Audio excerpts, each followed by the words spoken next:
جی بسم اللہ. جی بسم اللہ الرحمن الرحیم. سبح اسم ربک الاعلی الذی خلق فسوی والذی قدر فہدی. سورہ الاعلیٰ کے اندر اللہ تعالیٰ نے ارشاد فرمایا. سورہ الاعلیٰ کی آیات تھیں. اسی طرح سورہ حدید میں اللہ تعالیٰ نے ارشاد فرمایا ما اصاب من مصیبت فی الارض ولا فی انفسکم الا فی کتاب من قبل ان نبرأها ان ذلک علی اللہ یسیر. پھر سورہ توبہ میں اللہ تعالیٰ نے فرمایا کل لن یصیبنا الا ما کتب اللہ لنا هو مولانا وعلی اللہ فلیتوکل المؤمنون. اور پھر اسی طرح سورہ تکویر میں ارشاد فرمایا وما تشاءون الا ان یشاء اللہ رب العالمین. بسم اللہ الرحمن الرحیم. تو ایمان بالقدر جو ہے اس کی ڈیٹیلز میں جبریہ قدریہ اور ٹیکنیکل بحث میں جانے سے پہلے ایک تھوڑی سی تمہید ہے، وہ میں ایک آدھے منٹ کے اندر کوشش کرتا ہوں کہ اس کو سمیٹ لوں. اس کے بعد پھر جو سلائیڈز کے اوپر جاتے ہیں. سب سے پہلی بات تو یہ ہے کہ ایمان بالقدر جی جو ہے وہ ہماری ایمانیات کے اندر اسے ایمانیات کا لازمی حصہ کہیں یا نہ کہیں، اس کے اوپر تھوڑا سا میں نے دیکھا علماء میں اختلاف ہے، لیکن جز تو سارے لوگ مانتے ہیں. اور اس میں حدیث جبرائیل علیہ السلام، جس میں حضرت جبرائیل ام الحدیث بھی اسے کہتے ہیں، آئے اور انہوں نے آ کے مختلف سوالات کیے. اس میں جب انہوں نے ایمان کے بارے میں سوال کیا تو اس میں رسول اللہ صلی اللہ علیہ وسلم نے جو جواب دیا اس میں ان تؤمن باللہ و ملائکتہ و کتبہ و رسلہ والیوم الآخر، اور پھر کہا وتؤمن بالقدر خیرہ و شرہ. تو جو تقدیر ہے تومنا کے لیے اس کا جی لفظ اضافی طور پر لایا گیا. ایک تو یہ کہ اس کو ایمان میں شامل کیا گیا، پھر اس کا لفظ بھی اضافی طور پہ لایا گیا. اسی طرح سے ہمیں جو بچپن میں ایمان مفصل مجمل یاد کرائی تھی، ان میں سے ایک میں تھا آمنت باللہ و ملائکتہ و کتبہ و رسلہ والیوم الآخر والقدر خیرہ و شرہ من اللہ تعالی والبعث بعد الموت. تو وہاں پہ بھی جو خیر اور شر کا جو بیان ہے اور وہ تقدیر جو ہے وہ اللہ تعالیٰ کی طرف اسے منسوب کیا گیا ہے اور ایمان میں اسے شامل کیا گیا ہے.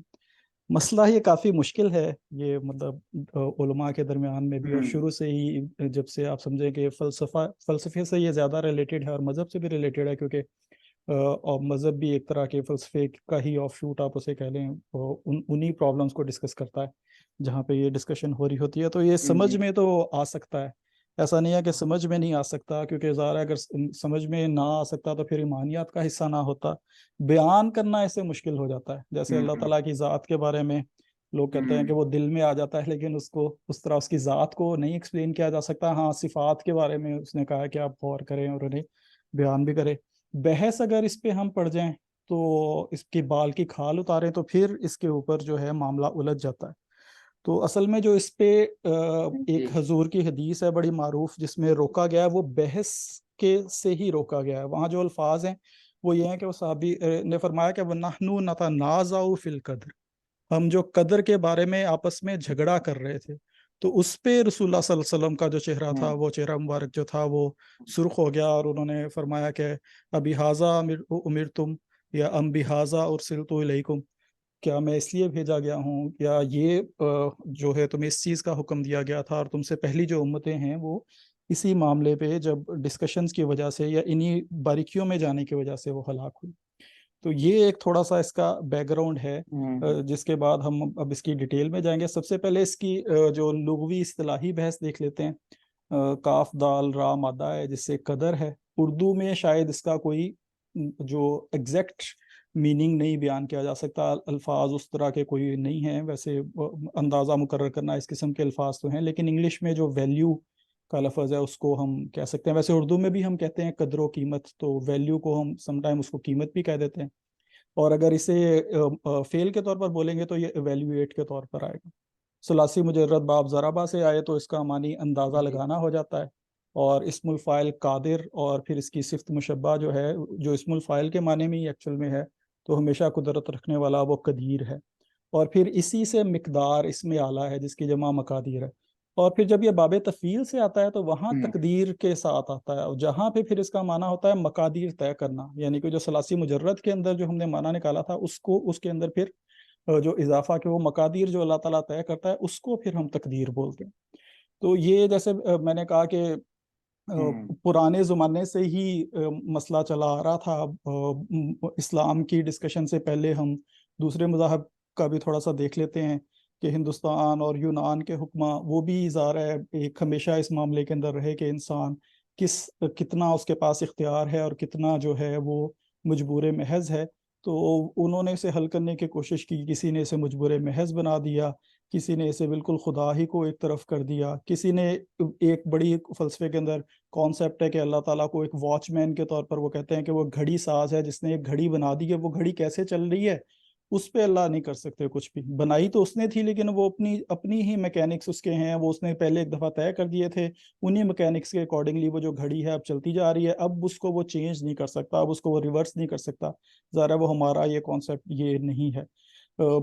ڈسکشنز ہوتی رہی پرانے زمانے میں, نئے زمانے میں بھی یہ مسئلہ ایک کافی دوبارہ سے تازہ ہوا. نیا زمانے سے میری مراد یہی جو پاکستان بننے کے بعد, تو اس میں جو منکر حدیث بہت بڑے مشہور معروف ہیں غلام احمد پرویز صاحب, انہوں نے مولانا مودودی کو قرآن پاک کی مختلف آیات کے اوپر خطوط لکھے تھے, اور پھر اس پہ انہوں نے کہا تھا کہ آپ مجھے اس کو واضح کریں. تو میں ایک دفعہ میں نے کچھ تھوڑا کاپی کیا, پھر ان کی ٹیکنیکل ڈیٹیلز آگے ہیں کہ جبریہ قدریہ ہسٹری کے اندر ان کا کیا موقف تھا.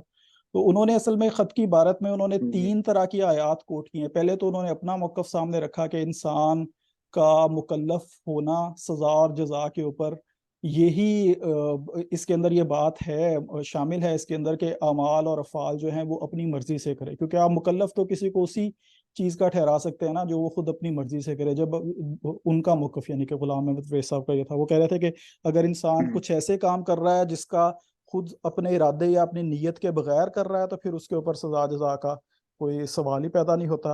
اور پھر اس کے اوپر وہ قرآن پاک کی انہوں نے ڈفرینٹ طرح کی آیات بھی کوٹ کی کہ اللہ تعالیٰ نے کہا ہے کہ ہم نے آپ کو دونوں رستے دکھا دیے, وہدیناہ النجدین, پھر ہم نے آپ کو رستہ دکھا دیا, چاہے آپ شکر کریں کفر کرنے والے کریں.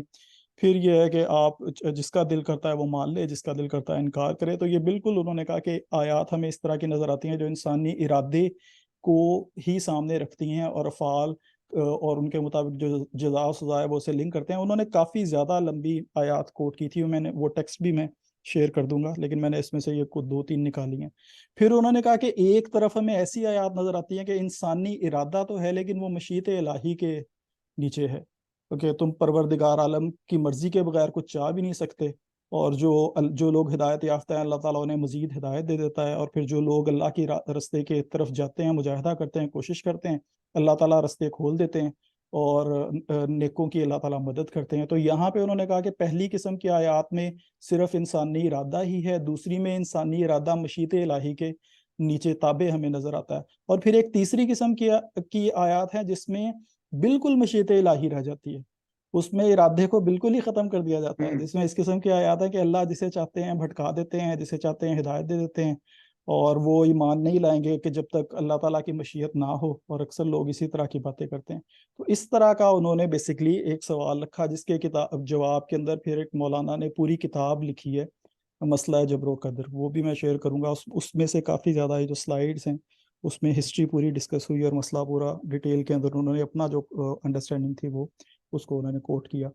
تو ایک دو اور اس مسئلے کے بیسیکلی ہیں پہلو. ایک یہ ہے کہ اختیاری اور اضطراری جو افعال ہیں ان کو پہلے انڈرسٹینڈ ہمیں کرنا چاہیے کہ کچھ انسان کو ہم اس وقت مکلف بناتے ہیں جب اس کا عمل اختیاری ہوتا ہے. اگر کوئی ایک بندہ ہوش مند ہے اور وہ کسی کو مارتا ہے, کوئی پتھر پھینک دیتا ہے, تو ظاہر ہے اس کے لیے ہم کوئی سزا تجویز کریں گے, یا کوئی اس کے گھر والوں سے جا کے بات کریں گے, یا کوئی سوسائٹی اسے سمجھائے گی. لیکن اگر ہمیں پتا ہو کہ یار ایک بندہ جو ہے اس کا دماغ اپنی جگہ کے اوپر نہیں ہے, وہ ہوش و حواس کے اندر نہیں ہے, دیوانہ ہے, وہ کسی کو پتھر مار رہا ہے, تو ہمارا رویہ بالکل اس کے بارے میں چینج ہو جائے گا. ہم اس کے لیے کوئی اس طرح کی بات نہیں کریں گے کہ اس کو تعذیب کی جائے, بلکہ یار اسے ہمدردی کا رویہ آئے گا. اسی طرح اگر کوئی آپ کو ہذیان بکے, کوئی گالیاں اس قسم کی بات ہوئے, اور ہمیں پتا ہو یار یہ عاقل بالغ بندہ ہے, تو اس کے بارے میں ہمارا رویہ, ہماری سوچ کچھ اور ہوئے گی. لیکن اگر ہمیں یہ پتا ہو کہ یار یہ بخار کے اندر تھا, یا بیماری میں تھا, یا اس پہ کوئی دورہ پڑا جس کی وجہ سے اب اس کا ذہنی توازن اس کے کنٹرول میں نہیں ہے, تو پھر اس کے اوپر ہمارا رویہ بالکل چینج ہو جاتا ہے. یہی اختیاری اور اضطراری افعال کا بیسیکلی معاملہ ہے. اب اس میں جو ہسٹوریکلی 2 طرح کے اس میں مذہب اسے کہہ لیں یا آراء بیسیکلی رہیں. ایک وہ لوگ تھے جنہوں نے یہ کہا کہ جو انسان ہے سب کچھ وہ خود ہی کر رہا ہے. جیسے غلام احمد پرویز صاحب کی بات سے بھی یہ ہمیں مل رہا تھا کہ وہ یہ کہنا چاہ رہے تھے کہ چونکہ افعال کے نتیجے میں انسان کو سزا و جزا ملنی ہے تو پھر افعال اس کی نیت اور ارادے کے حساب سے ہی ہونے چاہیے. اور وہ دوسرے وہ تھے جنہوں نے پھر یہ بالکل اس کے اگینسٹ کے اور جا کے کہا کہ نہیں، انسان خود کچھ کر ہی نہیں سکتا، وہ جو بھی کرتا ہے وہ اللہ تعالیٰ کے کی وہ چونکہ اس نے کتاب میں پہلے لکھ دیا ہے اور اس پہ پھر اس نے عمل کرنا ہی ہوتا ہے. تو وہ بیسکلی تو یہ دو فرقے جو تھے وہ قدریہ اور جبریہ کہلائے. پھر ان کی کچھ آف شوٹس بھی بنی، مرجیہ وغیرہ بنی، تو وہ بھی اسی ایکچولی جو مین تھیم تھی اسی کو فالو کر کے پھر وہ آگے کہیں پہ چلاتے رہے. تو قدریہ فرقے کو سب سے پہلے جو واصل بن عطا معتزلہ جو بانی بھی تھا، اس نے اس کے قواعد بیسکلی سب سے پہلے مرتب کیے. اس نے یہ کہا کہ اللہ تعالیٰ حکمت والا بھی ہے، عدل بھی ہے. ان کے جو 5 مشہور ہیں اس میں عدلہ کی عدالت کے بارے میں ہے. تو اس کی طرف شر اور ظلم کی جو اضافت ہے وہ کرنا جائز ہی نہیں ہے. تو اللہ تعالیٰ یہ نہیں کر سکتا کہ بندے کو وہ کہے کہ آپ اچھائی برائی کرو اور پھر خود ہی ان کا سے دور کر دے. تو اس لیے نہ ہی اللہ تعالیٰ کے لیے یہ ٹھیک بات لگتی ہے کہ وہ بندے کو ان چیزوں کے اوپر سزا دے جو بندہ اس کے اپنے حکم سے کر رہا ہے، اپنی مرضی سے نہیں کر رہا، اللہ کے حکم کے تابع ہو کے کر رہا ہے. تو سزا و جزا بنتی نہیں. لیکن قرآن پاک کی واضح آیات ہیں جس میں یہ کہا جا رہا ہے کہ سزا و جزا ملے گی. تو اس کا مطلب یہ ہوا کہ انسان خود ہی فاعل خیر و شر ہے، یعنی کہ خیر اور شر کا صدور وہ خود ہی کرتا ہے. وہی ایمان اور کفر اور اطاعت اور معصیت جو بھی ہے سب اس کو اختیار کرتا ہے، اور اللہ نے یہ سب کرنے کی اسے قدرت عطا کرتی ہے. اس معاملے میں اللہ تعالیٰ نے اسے آزاد چھوڑ دیا. اس کے بعد اسی کے اندر ابراہیم بن سیار نظام کے نام سے ایک شخصیت آئی جنہوں نے یہ اضافہ کیا کہ اللہ تعالیٰ جو ہیں وہ صرف خیر کی قدرت رکھتے ہیں، وہ شر، درد، گناہ یہ سارے اس کی قدرت سے ہی باہر ہیں.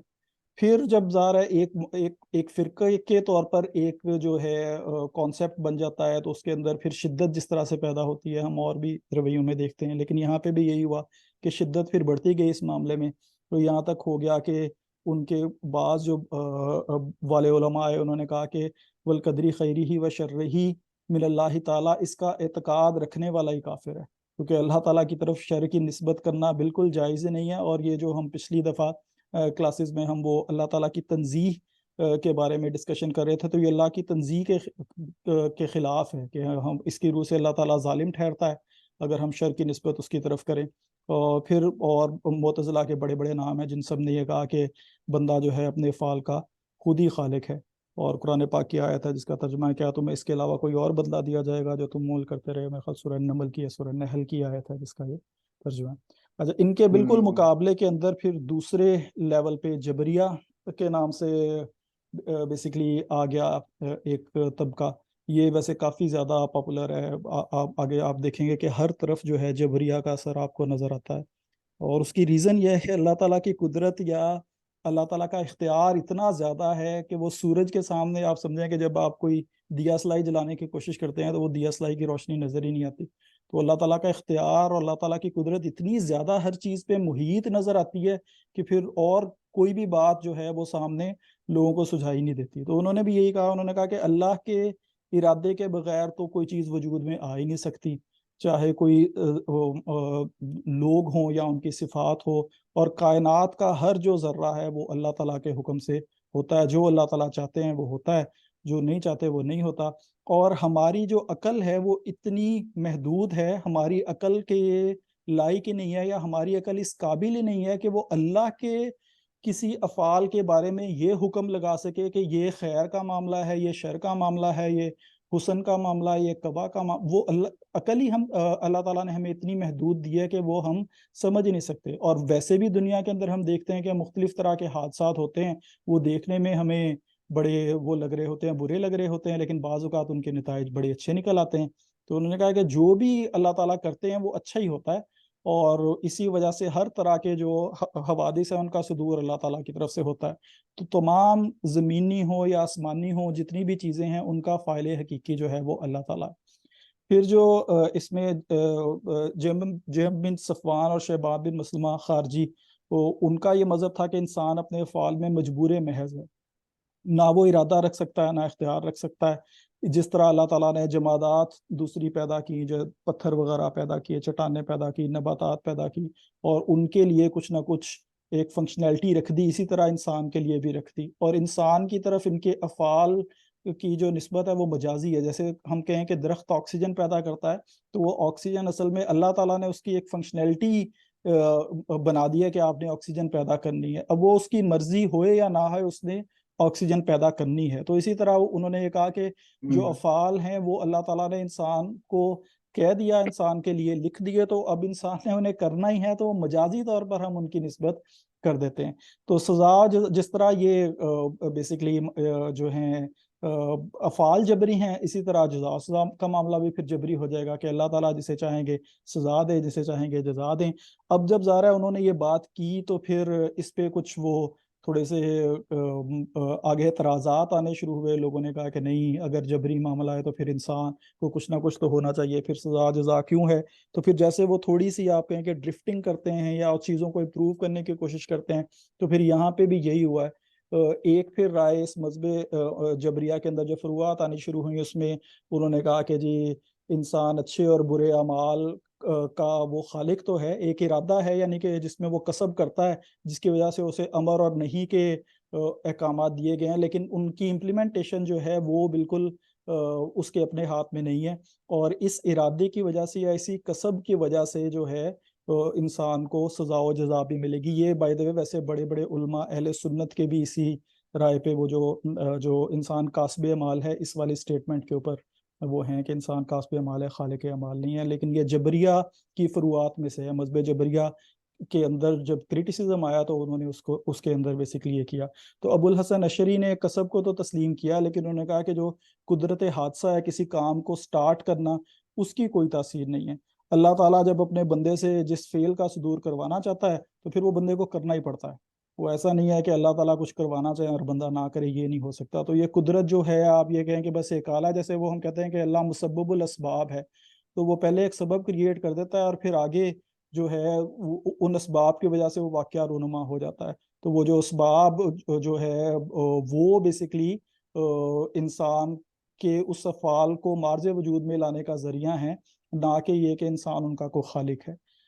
اسی طرح سے امام راضی، ہمیں پتہ ہے اہل سنت کے بہت بڑے جو ہیں تفسیر کبیر انہوں نے لکھی ہے. مذہب جبریہ کے وہ بھی بہت زیادہ دائی ہیں.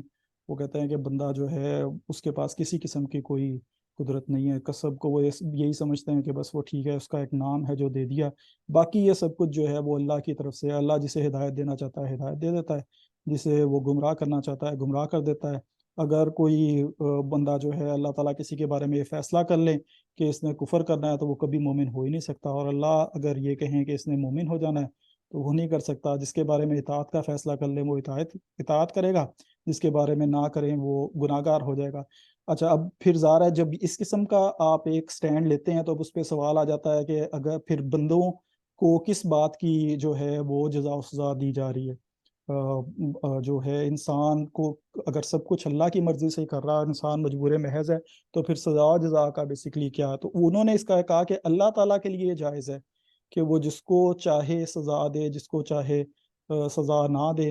اس کے لیے کوئی ہم شرط نہیں لگا سکتے. اس میں اس طرح کی احادیث بھی ہیں کہ اللہ تعالیٰ اگر چاہے تو تمام انسانوں کو، جتنی بھی مخلوقات ہیں زمین اور آسمان کی تمام مخلوقات کو جو ہے جہنم کے اندر پھینک دے، اور کوئی اس سے پوچھ نہیں سکتا کہ آپ نے کیوں پھینکا. اور تمام مخلوقات میں ساری مخلوقات ہیں، انبیاء بھی اس کے اندر ہیں، نیک صالحین لوگ بھی اس کے اندر ہیں. اور اللہ تعالیٰ اگر بخشنا چاہیں تو سب کو بخش دیں، چاہے فرعون کو بخش دیں، ابو جہل کو بخش دیں. کوئی ان سے پوچھ نہیں سکتا کہ کیوں آپ نے بخشا ہے. اور یہ مطلب مختلف میرے علماء کو سنا ہے، اہل سنت کا یہ موقف ہے جس میں وہ کہتے ہیں کہ اللہ تعالیٰ پہ کوئی چیز واجب نہیں ہے. معتزلہ اور اہل تشیع ویسے یہ کہتے ہیں کہ اللہ تعالیٰ پہ عدل واجب ہے. اللہ تعالیٰ کوئی اس طرح کا کام نہیں کرتا جو خلاف عدل ہو، یا کرے گا نہیں کہ جو خلاف عدل ہو. لیکن اہل سنت یہ کہتے ہیں کہ اللہ تعالیٰ پہ کوئی چیز واجب نہیں ہے. اب اس پہ جب یہ آتا ہے کہ سوال کہ پھر یہ جو کفر اور اسلام اور اس طرح کے معاملے کیا ہیں، تو وہ بیسکلی یہ کہتا ہے کہ اللہ تعالیٰ نے جیسے قرآن پاک میں کہا کہ وہ ایک شرک کو معاف نہیں کرے گا، باقی جو چاہے گا وہ معاف کر دے گا. تو پھر ہم تو یہ کہہ رہے ہیں کہ اللہ تعالیٰ جسے چاہے معاف کر دے. تو اس پہ وہ جو شاہ ولی اللہ کے بیٹے ہیں شاہ عبد القادر، انہوں نے اس کی اس طرح سے تعبیر کیا کہ اللہ تعالیٰ جو چاہے وہ کر سکتا ہے، لیکن یہ اللہ تعالیٰ چاہ چکا ہے پہلے ہی کہ میں شرک کرنے والے کو معاف نہیں کروں گا. تو اس کی یہ چاہت وہ چونکہ پہلے ہی اس کا اظہار کر چکا ہے تو اسے وہ پوری کرے گا. تو اس طرح کی ہوں بیسکلی جب آپ اس کے ڈیٹیل کے اندر جاتے ہیں تو کافی زیادہ آپ کو وہ ملتی ہیں، اسے انٹرسٹنگ اسے کہہ لیں کنسیپٹ جو ہیں وہ سامنے نظر آتے ہیں. پھر اسی کی ایک جبریہ فرقے کی جو فروعات میں مرجیہ، یہ ایک زمانے میں مرجیہ جو ہے، جو ہم احناف تھے ان کے اوپر بھی یہ الزام لگایا گیا، although کہ پھر انہوں نے اس کو ڈیفینڈ کیا، انہوں نے کہا کہ نہیں، ہمارا مرجیہ فرقے سے تعلق نہیں ہے. تو یہ وہ کہہ رہے ہیں کہ عذاب کا تو سوال ہی نہیں ہے، انسان مجبور محض ہے. تو یہ رجا سے ہے، یعنی کہ امید، اور جو ہے آپ اچھی امید جو رکھتے ہیں. وہ کہتے ہیں کہ انسان نے تو کچھ کرنا ہی نہیں، تو عذاب شذاب نہیں ملنا کسی کو بھی، اللہ تعالیٰ نے بعد میں سب کو ہی بخش دینا ہے. تو بس یہ ایسے ہی ہے، آپ ٹائم پورا کریں. تو یہ تو ایک وہ جو ہے کہ آپ بس دنیا میں ٹائم گزارے اور اللہ نے بعد میں سب کو جنت میں ڈال دینا. اور یہ جو اتنا زیادہ کانسیپٹ پھیلا ہوا ہے، اتنا کہ یہ ہر طرف ہی آپ کو یہی نظر آئے گا. قدریہ کی ہم نے ڈسکشن تو کر لی، لیکن ریالٹی یہ ہے کہ آپ کو قدریہ کے ماننے والے بہت کم لوگ نظر آئیں گے، پرانے زمانے میں بھی اور آج کے زمانے میں بھی. اور جبریہ کا آپ کو ہر طرف پھیلے ہوئے نظر آئیں گے. وہ ہے کہ وہ شاعری میں تو خاص طور پہ ناحق ہم مجبوروں پہ یہ تہمت ہے مختاری کی، چاہتے ہیں سو آپ کرے ہم کو بس بدنام کیا. وہ یہ میرے خیال میں غالب کا شعر ہے کہ جو بھی کرنا ہے وہ تو آپ خود ہی کر رہے ہیں، اور ہمارا خواہ میں نام لگا دیا، ہم کو بس بدنام کیا. تو اس طرح کا. اسی طرح سے جو ہے وہ مذہب جبریہ جب احادیث سے استدلال کرتے ہیں تو اس میں کافی زیادہ احادیث ہیں. ویسے تو جو میں وہ دیکھ رہا تھا، جو مشکات المصابیح میں جو ان کا تقدیر والا چیپٹر ہے، 36-37 سے اوپر احادیث ہیں. اس میں جو سب سے مشہور ہے جو اربعین نبی میں بھی ہے، نبوی جو 40 احادیث امام نبی نے اکٹھی کی، ان میں یہ ہے، میرے خیال میں ہم نے بھی شاید پڑھی ہے یہ صحیح بخاری کے اندر، کہ جب بچہ جو ہے اس کے وہ ہو جاتا ہے 4 ماہ کا ہو جاتا ہے، تو پھر وہ فرشتے آتے ہیں اور پھر اس کے اندر آ کے روح پھونکتے ہیں، اور پھر یہ بتاتے ہیں کہ یہ شقی ہوئے گا یا سعید ہوئے گا. اور پھر وہ ساری زندگی ایک بچہ جو ہے وہ اچھے اعمال کرتا رہتا ہے، اور بالکل جب آخری عمر کو پہنچتا ہے تو وہ جو لکھا ہوا تھا کتاب کا وہ غالب آ جاتا ہے، اور وہ برے اعمال کرتا ہے اور جہنم میں چلا جاتا ہے. اسی طرح ایک جو ہے وہ ساری زندگی برے اعمال کرتا رہتا ہے، اور آخر میں کتاب غالب آ جاتی ہے، وہ اچھے اعمال کرتا ہے تو اس پہ چلا جاتا ہے. تو یہ وہ بڑا اسٹرانگ احادیث سے استدلال کرتے ہیں. پھر ایک اور بڑی مشہور حدیث حضرت آدم اور حضرت موسیٰ میں مکالمہ کیا. رسول اللہ صلی اللہ علیہ وسلم نے بتایا کہ حضرت آدم اور حضرت موسیٰ میں مکالمہ ہو گیا، تو حضرت موسیٰ نے اس میں حضرت آدم کو کہا کہ بیسیکلی آپ اللہ کے نبی ہیں اور سب سے پہلے انسان ہیں، اللہ نے جنت میں آپ کو رکھا، اور آپ کی غلطی کی وجہ سے دیکھیں ہم سارے جو ہے زمین میں چلے گئے، اور اب یہاں پہ ہمارے ساتھ یہ ہو رہا ہے.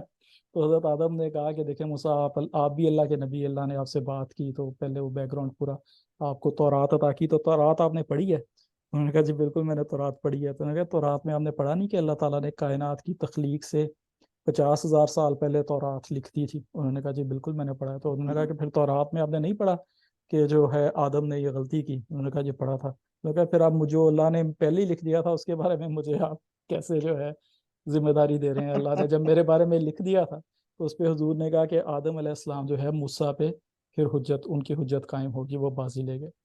تو حضرت علی کا بھی ایک اسی طرح کی ہے حدیث. رسول اللہ صلی اللہ علیہ وسلم کوئی صبح کے ٹائم پہ گئے حضرت علی بی بی فاطمہ کے گھر پہ، اور انہیں کہا کہ آپ تہجد کی نماز کیوں نہیں پڑھتے، تہجد کی نماز پڑھا کریں اٹھ کے. تو حضرت علی نے کہا کہ یا رسول اللہ، ہمارے تو جو نفس ہیں وہ اللہ تعالیٰ کے ہاتھ میں ہے، تو اللہ تعالیٰ اگر چاہے گا تو ہم اٹھ جائیں گے، تہجد کی نماز پڑھ لیں گے. تو حضور نہ اپنی ران پہ ہاتھ مارتے ہوئے پھر اٹھ کے چلے گئے. تو حضور نے کہا کہ انسان جو ہے وہ قرآن پاک کی آیت پڑھی کہ بڑا جھگڑالو ہے، تو اس کو اس بات کو پسند نہیں کیا. تو بیسیکلی اس طرح کی جو ہیں کہ ڈفرینٹ ٹائم کے اوپر لوگ جو ہیں استدلال کرتے رہے ہیں. جبریہ کا جیسے میں نے کہا کہ آپ کو نظر آئے گا. اسی طرح سائنس میں آپ دیکھیں، سائنس بھی بالکل ہوتے ہوتے الٹیمیٹلی وہ جینز والے معاملے کے اوپر چلی گئی ہے کہ انسان کے جینز ہی ہیں سب کچھ اسے ملا ہوا ہے، اس کے اکارڈنگلی وہ کرے گا. جو صلاحیتیں ہیں وہ جینز کے اندر دی ہوئی ہیں. ماحول کا امپیکٹ ہے لیکن بہت تھوڑا امپیکٹ ہے، تو وہ اکارڈنگلی، بلکہ وہ تو یہاں تک چلے گئے ہیں کہ وہ جینز کے اندر ہی ہیں، جو وہ چاہتا ہے اپنی سیکس بھی وہ خود ڈیفائن کر لے. اور یہ سارا ایکچوئل میں وہ یہی کہہ رہے ہیں کہ پری ڈیٹرمن ہے، اس کے اندر یہ تھا. فلسفہ جو ہے وہ بھی اس قسم کی بات کر رہا ہے، وہ جو پہلے وجود اول اور وحدت الوجود، اور پھر وہاں سے کیا ہوا، اور ہر چیز جو ہے اللہ تعالیٰ کا گمان ہے اس کے بارے میں ہے. تو کوئی راہ انہیں نہیں مل رہی. جو لٹریچر ہے اس کا میں نے پہلے بھی کیا ذکر، اور بھی آپ لٹریچر میں شاعری دیکھیں گے تو آپ کو میجورٹی مین شاید 99% سے بھی زیادہ جبریہ کے بارے میں شاعری نظر آئے گی۔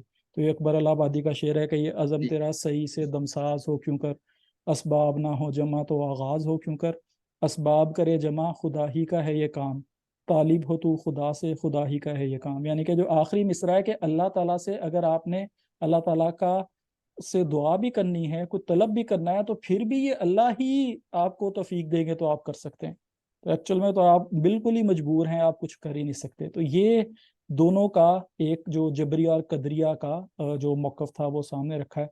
اچھا، اب اصل میں اس مسئلے کو جو اہل سنت نے درمیان میں کچھ ایک موقف کو لانے کی کوشش کی ہے، حالانکہ مجھے ویسے جو تھوڑی میری ریسرچ ہے اس پہ آپ بہتر بتائیں گے سر، لیکن میری ریسرچ یہ ہے کہ وہ شاید جبریہ کے موقف کے زیادہ پاس ہے، لیکن تھوڑا سا انہوں نے اس میں ایک گنجائش پیدا کرنے کی کوشش کی ہے کہ بالکل پہلی بات تو یہ ہے کہ اس کو مکمل جزیات کے ساتھ طے کر لینا اور تحلیل کر لینا کہ کہاں پہ جا کے جبر ہے اور کہاں پہ جا کے وہ قدر شروع ہو جاتی ہے یا ارادہ شروع ہو جاتا ہے، یہ شاید ممکن نہیں ہے۔ اس کی بڑی ایک اچھی میں نے مثال کہیں دیکھی ہے کہ ایک ملک کو اگر فتح کیا جائے تو اس میں مختلف طرح کی سٹیٹمنٹ دی جا سکتی ہیں کہ فلانے بادشاہ نے یہ ملک فتح کر لیا، ایک ملک نے دوسرا ملک فتح کر لیا، کوئی جرنل تھا جرنل نے یہ ملک فتح کر لیا، فوج نے ملک فتح کر لیا، اور یہ شاید ساری سٹیٹمنٹیں ٹھیک ہیں، سبھی کا کنٹریبیوشن ہے۔ تو یہاں پہ ہم یہ کہہ سکتے ہیں کہ جو کام ہو رہا ہے، جو افعال سرزد ہو رہے ہیں، اس میں شاید کچھ نہ کچھ ارادہ بھی ہے، اور اللہ تعالیٰ کی مشیت کا بہت بڑا حصہ ہے اس کے اندر شامل ہے، اور جو پہلے اس کا پری نالج تھا اس کا بہت بڑا حصہ ہے۔ لیکن یہ ہے کہ ان کی ایگزیکٹ جزیات کو طے کرنا کہ کہاں پہ جا کے اللہ تعالیٰ کا پری نالج کی حد ختم ہو جائے گا اور انسان کا ارادہ شروع ہو جائے گا، یہ شاید ممکن نہ ہو۔ اچھا، پہلی جیسے میں نے کہا کہ میجورٹی اہل سنت کے علماء کی رائے اس پہ انسان کے کاسب اعمال ہونے کی ہے کہ انسان اپنے اعمال کا کسب کرتا ہے، یعنی کہ افعال کے ظہور میں آنے سے پہلے جو ارادہ انسان کے دل میں ہے وہ خود سے پیدا ہوتا ہے، اور اس ارادے کے اندر بھی پیدا ہونے میں بھی اللہ تعالیٰ نے انسان کے جو جینز ہیں جنہیں ہم شاکلہ قرآن کی زبان میں کہتے ہیں وہ رکھا ہے، اور ہر بندہ اپنے شاکلہ کے اندر مجبور ہے، اور وہ جو ارادہ اس کا پیدا ہو رہا ہے وہ شاکلہ پہ ڈیپینڈ کر رہا ہے۔ جیسے میں ایک ایگزامپل دیتا ہوں کہ ایک بندے کو بہت اچھے کسی دینی گھرانے کے اندر اللہ تعالیٰ نے پیدا کر دیا، اور وہاں پہ نیکی کرنے کی بہت اس کو سہولتیں تھیں، اور دینی تعلیم تربیت کے مواقع میسر تھے۔ اب وہاں پہ ایکسپیکٹیشن یہ ہوئیں گی کہ اگر 100 نمبر کا پیپر ہے، 100 مارکس کا اس کا پیپر ہے، تو وہ 90 سے اوپر سکور کرے، کیونکہ اس کے شاکلہ، اس کے جینز، اس کی انوائرمنٹ کو جو پرووائڈ کیا گیا وہاں پہ ایکسپیکٹیشن اس کی یہ سکور کرنا ہے۔ اور ایک بندہ ہے اسے بالکل ہی ایک شاید اس طرح کے کوئی برائی والے گھر میں پیدا کیا گیا، یا مے بی غیر مسلم گھر میں، یہاں جہاں اس کے لیے اپرچونیٹیز نہیں تھی سیکھنے کی، وہاں پہ جو ہے شاید 100 میں سے اگر وہ 10 نمبر بھی لے لے گا تو وہ پاس ہو جائے گا۔ اس لیے جو ہمارا پوری زندگی کا ٹیسٹ ہے وہ اس شاکلہ کے درمیان میں ہے، اور ہماری ایویلیویشن آخرت میں انڈیویجول ہونی ہے۔ یہ نہیں ہوئے گا کہ ہم یہ کہیں کہ جس طرح ہمارا مارکنگ کا سسٹم ہے کہ جس نے زیادہ نمبر لیے وہ پاس ہو جائیں گے، نہیں، جو آپ کو دیا گیا تھا اس کے اکارڈنگلی اللہ تعالیٰ پھر سوال کریں گے۔ اچھا، اس میں ایک تو یہ بات ہوگی جو شاکلہ، پھر ارادہ۔ اچھا، ارادہ جب انسان کر لے گا تو اب اس ارادے کا ظہور پذیر ہو جانا بھی انسان کے دائرے میں نہیں ہے۔ ویسے تو اللہ تعالیٰ نے یہ ہم نے پیچھے آیات میں دیکھا ہے، کہا ہے کہ جب آپ اچھائی کا ارادہ کرتے ہیں تو میں اچھائی کے رستے کھول دیتا ہوں، برائی کا ارادہ کرتے ہیں تو برائی کے رستے کھول دیتا ہوں۔ لیکن ریالٹی اس کے اندر یہ ہے کہ ہر موقع پہ اللہ تعالیٰ کی مشیت یا اختیار اتنا زیادہ چھایا ہوا ہے کہ اسے اگنور نہیں کر سکتے۔ یعنی کہ اگر میں پانی کا ایک گلاس پینے کا میں نے ارادہ تو اپنے دل کے اندر کر لیا، لیکن اس گلاس میں پانی ڈالنے سے پہلے ہی ہو سکتا ہے میرے ہاتھ پہ فالج گر جائے، کوئی مسئلہ ہو جائے، میں اس کو اپنے منہ تک نہ لے کے جا سکوں۔ میں نے نماز پڑھنے کا ارادہ کیا، کوئی نیکی کرنے کا ارادہ کیا، اس کو پورا کرنے کے لیے مجھے اللہ تعالیٰ کی مشیت، اللہ تعالیٰ کی اجازت، قدرت جو ہے وہ چاہیے ہوئے گی۔ تو انسان ارادہ کرنے کے بعد بھی یہ نہیں کہہ سکتا کہ یہ فعل کا جو ظہور ہے وہ اس کی طرف جو لازمی ہو جائے گا۔ اس کے لیے پھر وہ اللہ تعالیٰ سے دعا کرتا ہے کہ اللہ، میں نے یہ ارادہ تو کر لیا، اب تو مجھے اس کی توفیق دے دے۔ اور جو شاید جو جزا و سزا ہوگی اس میں سب سے زیادہ ویٹیج جو ہوگی وہ اس ارادے ہی کی ہوگی، فعل کے ظہور سے بھی زیادہ۔ اور پھر جیسے میں نے کہا کہ وہ شاکلہ کا دوسرا بالکل خیال رکھا جائے گا۔ اچھا، دوسری بڑی زبردست رائے مولانا مودودی کی اس کتاب کے آخر میں جو میں نے کہا تھا جبر و قدر، انہوں نے یہ کہا کہ یہ جو تقدیر کا معاملہ ہے اور اس میں اللہ تعالیٰ نے جو ہمیں بتایا ہے، اور پھر یہ بھی کہا کہ آپ اس کو سمجھ نہیں سکتے، تو یہ بتایا کیوں ہے؟